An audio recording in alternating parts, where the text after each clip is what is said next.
Shit, that's hot. Yeah, that's why I just drank the cream. That's what she said.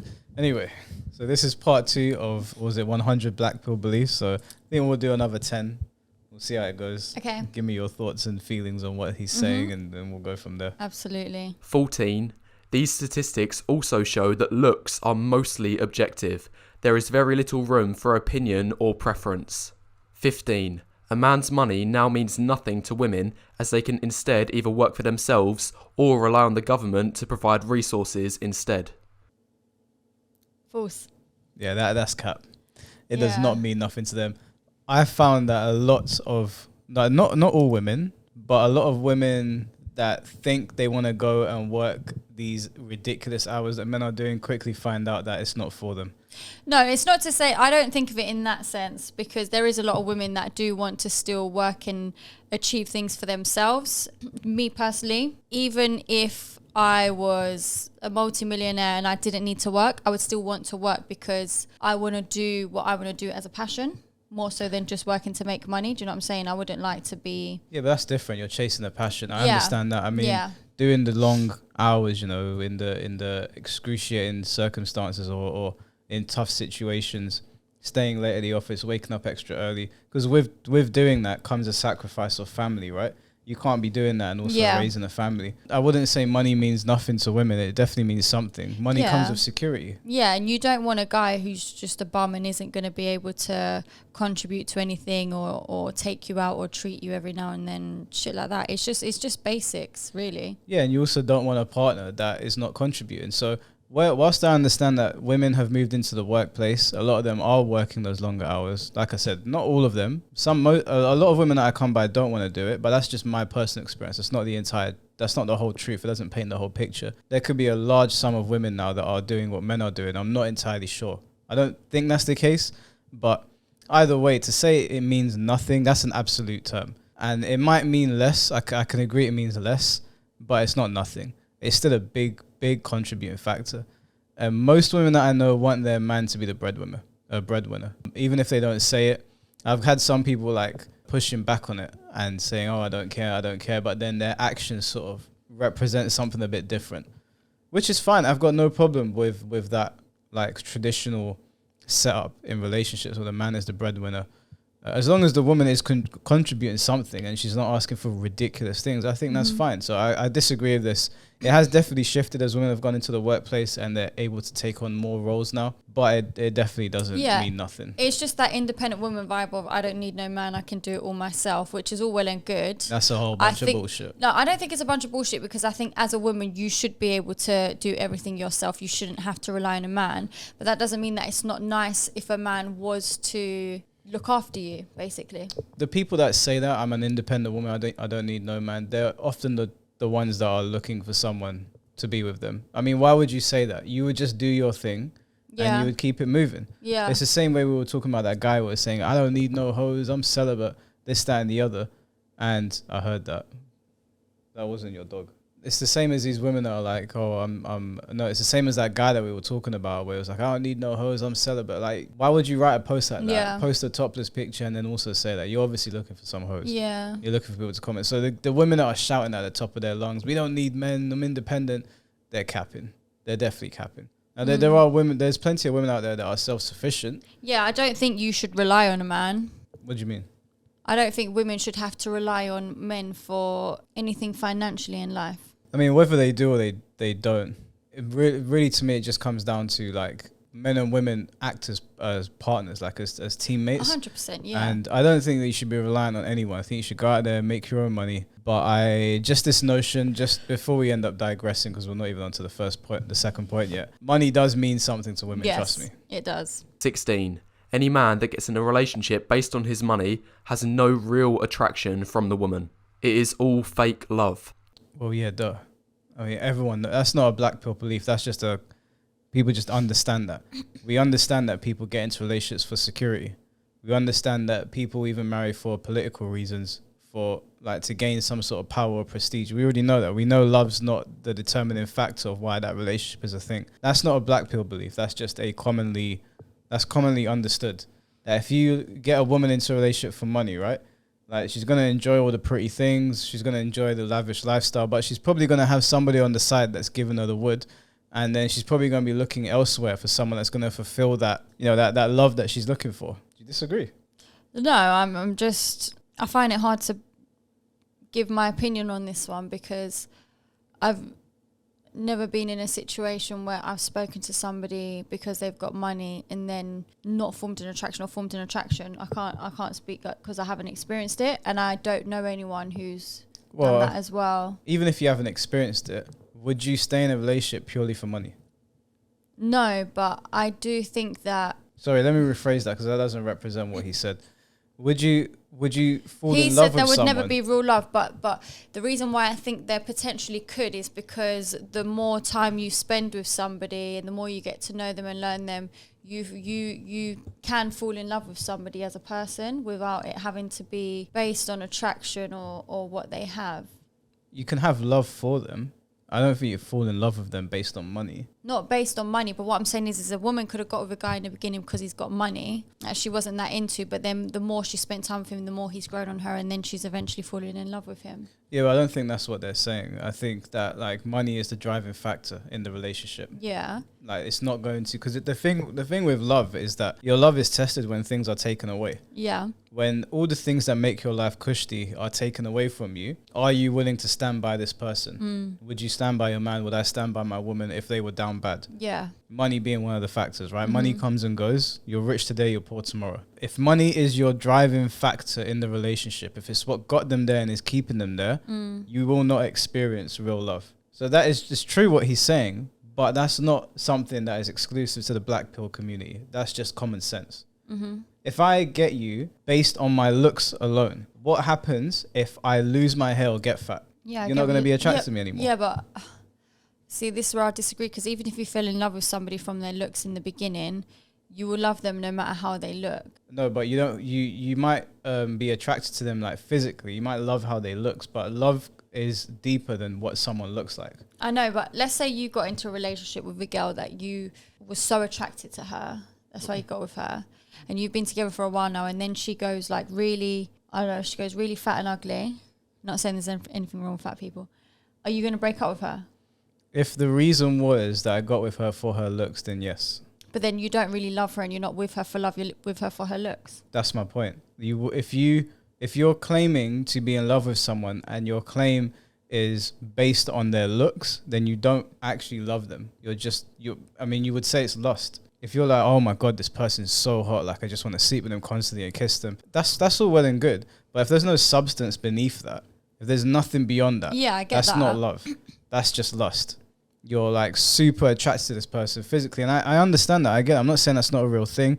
I'm not saying that can't last a while. It will fizzle out eventually if there's no substance, but it's not real love. Just the same as the money might make the relationship look pretty and it might make the relationship look attractive, but there's no substance there. You're not going to stay for money. Well, you might stay in a relationship for money, but you won't experience real love. You might just have love for the person. This person took care of me. They took me places. I have nice memories, but I'm not in love with them. Yeah, I know. 17. His only purpose is just to provide resources for her, whether it be pay for her bills, expensive dates, holidays, and so on. 18. Any man that gets a relationship mainly because of his money will likely get dumped as soon as he loses his job or investments. Yeah, but these are all this is very, we know this. Yeah, it's not black pill. It's just... What I want to ask wheat waffles or people that subscribe to this is why they think these are black pill beliefs, because we know full well if a woman gets with you because you've got an attractive career, you're making a lot of money, we know when that goes away, if you're no longer the top dog, if you're making half of what you used to because you're in a bad situation, we know she's going to leave you because the reason she got with you is because of your status and your power. So what I don't understand is why this is a black pill belief. This is like common sense. That's why a lot of the time successful people will hide what they have from somebody and pretend to not have much. And only when they understand that the person is more interested in them than the things they have is when they will start to open up a little bit. If you open with, I own a Ferrari and I own this business, then you've kind of dug a hole for yourself because you can't really tell. Now, they might still be into you, but it's going to be hard to tell because now they're going to put on an act if they're not, because they know you've got the nice car, you've got the nice job, you've probably got a nice house, you probably got contacts. Like people that have money have good contacts usually. Yeah, I mean these are not black pill beliefs. These are common. This is common sense. 19. Relationships based on money will likely end up as dead bedrooms. The man might get intimacy twice a year, on his birthday and on Christmas. That's true. That's what I was saying earlier. If you're attracting a woman based on money, the attraction is the things that you can give her with the money. She ain't attracted to you. She ain't trying to get with you. She's trying to acquire assets. So yeah, she's probably going to have her piece on the side. Would you agree? Yeah, but this whole video is just basically gone into gold diggers. That's all it is. I mean, it's starting to like that. The beginning of it was a little bit more interesting. Yeah. This part we're covering now is just like we know this about gold diggers. It's just like, covering one type of female as well. It's like they're generalizing that all females are the same, but everything that's being said is not the same for all females. For example, a woman leaving a guy just because he lost his job, that's not the case for all women. So this whole segment here is just about gold diggers. No, I understand the premise of it. If you get with a man because of his career, you will most likely leave. Yeah, but I find it all irrelevant. I find it irrelevant. I wouldn't say it's irrelevant. It's good to tell because there's some guys out there that genuinely think that because they've got nice things or they've got a bit of bling on their neck and girls get attracted to them, they genuinely think, oh, she's attracted to me. And they forget that they have all these assets around them. That's why you see a lot of these like mediocre guys, mediocre looking men who have shit personalities, but they've got all these assets and they've got tons of women around them. If you remove all those assets, then of course those women are not going to stick around. And the reason that it's not irrelevant is because some of them genuinely believe that those women are there for them. And there are some that are not delusional. I've heard Andrew Tate say that he's well aware that some women are with him because of the lifestyle he provides. So some people are aware of it, but some people ain't. This one, number 20, confidence means very little. I disagree. Oh yeah, I really want to. Confidence goes a long way. Yeah, I want to hear what he has to say about this because confidence does go a long way. 20. Confidence doesn't mean much and only helps if the man in question is already attractive. That's cap. That's false. That's cap. Confidence goes such a long way. Again, I've told stories about guys that I know who are not the most conventionally attractive people, but they're so confident and they've got so much game. The new word they're using nowadays is Riz. It's like the new way of, I think if you've got game or if like you can, stick it on a woman or if you know how to play the field, they say this guy's a Riz. I think so. I don't know. I'm not clued up on the term yet. Maybe someone in the comment section can tell me. But having confidence is such a game changer. You look at people in completely different lights when they have confidence versus when they don't. Imagine seeing a guy, he's like, by your standards, a 5 out of 10. Yeah. But he walks into the room and he controls the area around him. Like everyone sort of gravitates towards him. Versus, let's say his twin, identical twin walks in, kind of stands in the corner, kind of looks around. You go over to him, you try to talk to him. He's like you're gonna look at him sideways, like, okay, I don't really want to chat to this guy. And you're gonna go and talk to the one that's confident. The confidence doesn't mean that you're always gonna get the girl, but it does mean you got a better chance. Having confidence is a big deal. 21. This is because if an unattractive guy is confident, it is often seen as creepy or arrogant. False. No, like... There's a big difference between confidence and arrogance. There's a big line there. Yeah, there is a line there. And there's also a line between confidence and being creepy. Yes. Like, there are unattractive guys, don't get me wrong, where they cross the line. There's guys that girls think are attractive and they cross the line. Yeah. I've bear witness to this plenty of times. I'm not going to say any names, but I've seen guys that are deemed as attractive men to women cross lines and enter the realm of being creepy. I've seen it happen multiple times. So there is a fine line. There's a fine line between like showing a girl that like you're about your business and you're confident in your abilities and you sort of demonstrate your ability to control conversations. And then there's being a douchebag and just like talking over her constantly and dismissing her. Being cocky as well. Being overly cocky. Like it's okay to like smidgen some cockiness in there. It can be funny at times, but when you go too far, and also it's about knowing who you're talking to as well. If you're talking to a stranger and you don't know them, you're not going to really know where the line is. And again, that comes with like with experience, you'll understand how to play the game. You don't walk into a room and talk the same level of shit you would to a girl that you've known 10 years versus women that you've met on the first day. In general, you wouldn't. not everybody's Andrew Tate, okay? Not everybody can do that shit. I wouldn't do that myself. Like, you've seen me around people. I'll come into the room and I'll have conversation. The conversation will be very baseline, though. I don't stand in the corner and not talk to anyone. And I don't come in, like, guns blazing. But I do try to, like, not control conversations, but definitely get my piece in.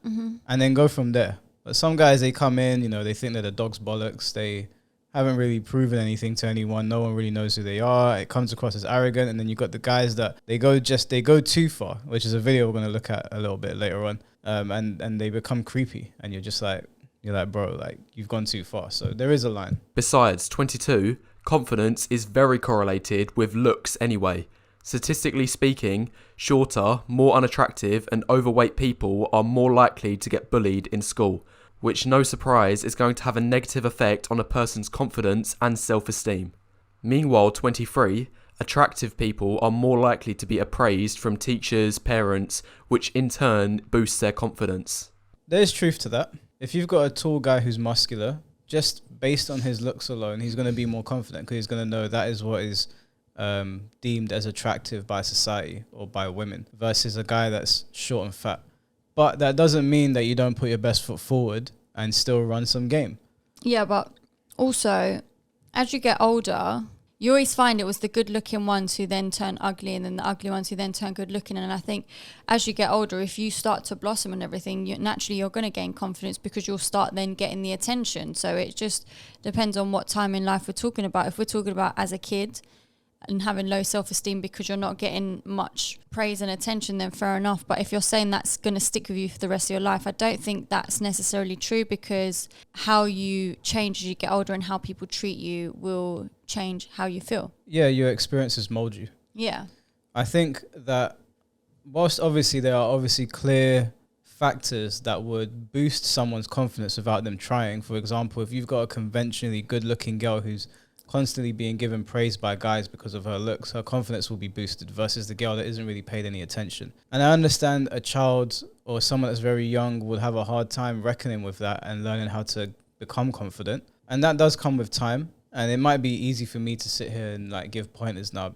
The kid's not really going to listen. My point is that whilst like being fat and short does dampen your confidence, because people will, in school, kids can be a bit shitty and they will pick on you. I think that like it's important to realize that I was fat in school. I was fat and I did get picked on and it wasn't nice. And I'm not going to sit here and pretend like I wasn't also a piece of shit in school either. I did some shitty things too. I remember there was one girl, and if she watches this, she's going to know who it is, because it was a pretty shitty thing to do to me.